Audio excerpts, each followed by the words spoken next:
Blu Cantrell is one of the most talked about figures in early 2000s R&B. She hit the scene with a bang, delivering an unforgettable anthem with hit 'em up style, Oops, which was everywhere in 2001. But after that, her presence in the mainstream music world slowly faded. So what happened to Blu Cantrell? Before diving into her disappearance, let's take a look at how she first rose to fame and what went on behind the scenes that led to her abrupt exit from the spotlight.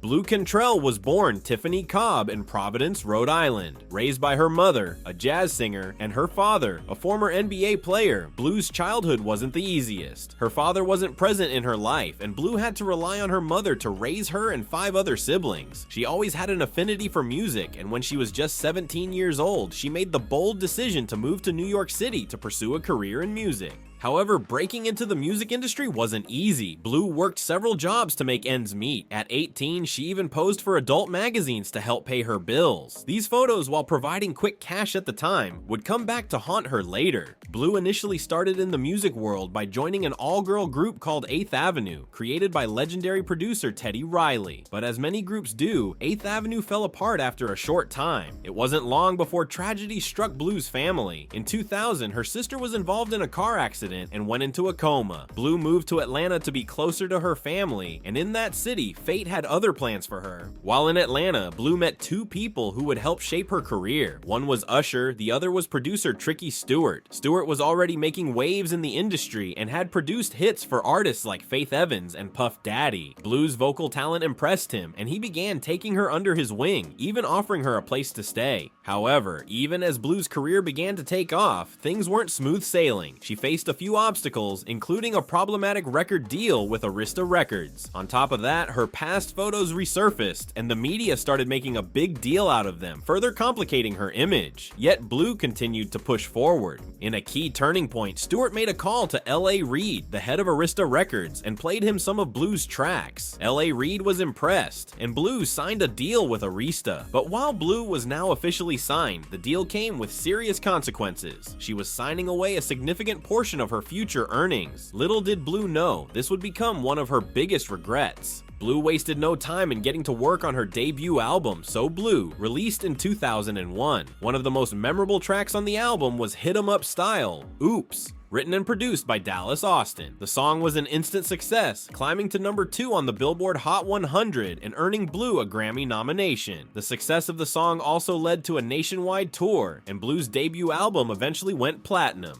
But while things were looking great on the surface, there were underlying tensions. Blu's rise to fame coincided with her complicated personal life. She began dating an NBA player, though she kept his identity under wraps. Their relationship quickly became a point of contention due to the pressures of being in the public eye. When intimate photos of Blu, taken years earlier for adult magazines, resurfaced, they caused a scandal. Despite the negative attention, Blu handled the situation with confidence, even signing one of the controversial photos for a fan and turning the media storm into an opportunity by securing a deal with Playboy. However, her relationship with the NBA player did not last, and the two called it quits in 2003. Blu channeled her energy into her music and released her second album, Bittersweet, later that year. The album was well received, reaching number 7 on the Billboard charts, and Blu earned another Grammy nomination. But just as her career seemed poised for more success, rumors started swirling about her relationship with rapper Jay-Z. Despite being in a committed relationship with Beyonce at the time, Jay-Z was rumored to have had an affair with Blu. Although Blu always denied it, her comments about having a crush on Jay-Z caused quite a stir. The media began fueling rumors that Beyonce and Blu were in some kind of rivalry. The tension escalated when Beyonce released Baby Boy, a song featuring Sean Paul, which many speculated was about Blu. The lyrics, particularly the "Let Me Breathe" line, seemed to resemble a song that Blu had released earlier called Breathe. Blu didn't stay quiet, calling out Beyonce for allegedly copying her style. She also remarked that if Beyonce was truly talented, she wouldn't need to copy anyone.